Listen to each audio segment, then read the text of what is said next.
Hello there and welcome to today's roadcast. As you can gather, I'm currently in the motor.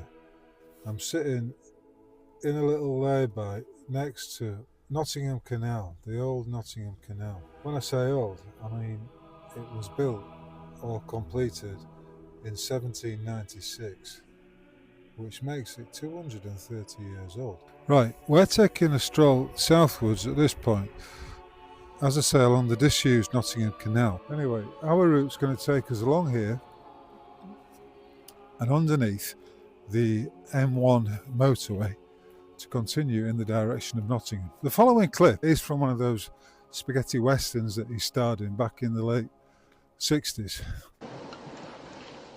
So you're not married? Nope. Ever been? Nope. Want to be? Nope. Don't you want a woman of your own? What for? Share your name, bear your children, be a companion.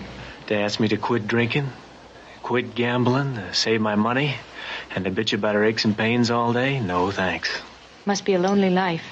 It's a great life. But as you can see from the clip, the nun, how interesting it is that it's a nun, is asking him about whether he would like to be married. He's very forthright in what he says. Why would I wish to get married, he says. It was something from doing all these things that I enjoy doing. Drinking, gambling, and one or two other things. And she expresses some shock at this. But a lot of men will look at that and they'll think, yeah, what is inaccurate about what he's stating? What has he said that doesn't make sense? And I have to say, I would be one of those men. We've reached that point in this great unfoldment, this historical, or what passes for a historical journey, where male-female relationships are cracking under the strain of the bullshit, the pressure that's being exerted all around. And a lot of it comes from the miseducation of the people, but particularly the indoctrination and the huge volumes of mis and disinformation that have targeted women. You know, beginning with the enfranchisement of women in the early part of the 20th century.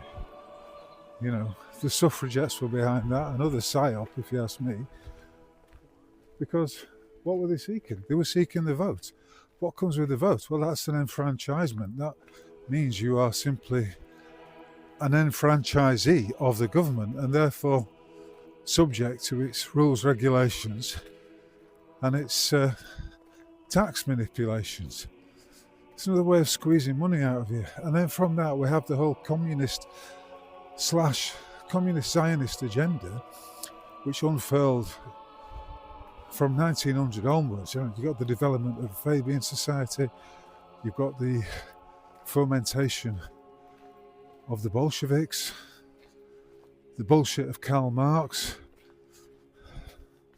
In fact, in the book, The Controversy of Zion, which I am working my way through, it's plain to see from reading that historically communism and Zionism are two heads of the same beast, and that the Bolshevik Revolution of 1917 was indeed a triumph for the exilarchy, the Jewish exilarchy that had its seat of power in Russia at the time. But I'll tell you something I didn't know. Mr. James Balfour, who twice was the British Prime Minister, many people will know him for the Balfour Declaration, in which he wrote a letter to Lord Rothschild, granting the Rothschilds, who were representative of Zionism, that which he could not grant them, that which England could not grant, namely the land of Palestine. He granted it in the name of Zion as a place for their homeland. Interestingly enough, there were very, very few Jews in any Western European countries who would want to move to the deserts of the Middle East, specifically Palestine. But when you read through what Douglas Reed writes about James Balfour, you see that he was a man who largely made decisions, personal decisions, based on his feelings. A kind of sentimental bloke, and that sentimentality was preyed upon and was the root of a lot of the problems that unfolded.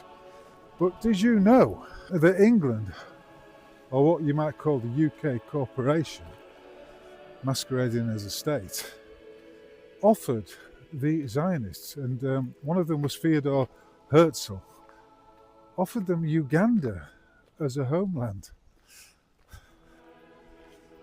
International Jewry, International Zionism turned this offer down.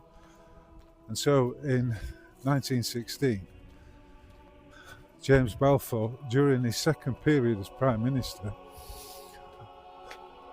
offered them Palestine. But Palestine really became a Rothschild fiefdom. It became an enclave, if you like, or an established fiefdom in the Middle East. And that was always part of the plan, to foment war, to cause disruption. And what better way to cause disruption than an establishment of a Jewish homeland in the Middle East, in a land that is surrounded by Mohammedan countries. I mean, you look back, you think it's absolutely fucking crazy. And then you realise that it's all a plan. It's all been subject to a vast plan that's been unfolding for centuries. And that communism and Zionism are the twin axes of this plan. Anyway, I should perhaps welcome my new listeners and viewers and readers, because I did manage to get a few new subscribers as a result of my appearance on the Sheep Farm podcast. Well, what I'm calling the Rogue Sheepcast. I think that's a good name for it. It's very unusual that you would have three individuals who went to the same secondary school, who are, shall we say, I'm not going to say we're the black sheep of our families, but we are certainly outsiders in many, many ways. In fact, anyone who questions the system and looks deeply into the wherewithal of the power structures is going to be classed as an outsider. I don't think there's any way around that. I mean, you may even be labelled as a conspiracy theorist.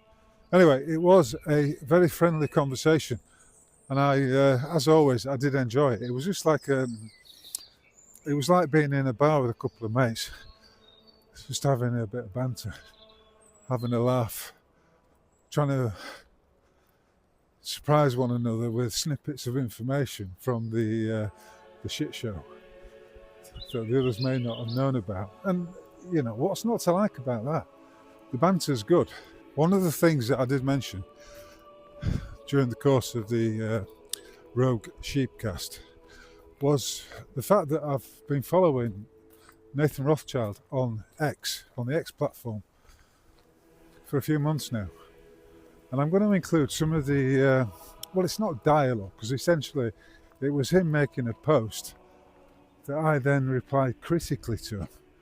So I will include some of this for you to have a look at. I think it is quite entertaining.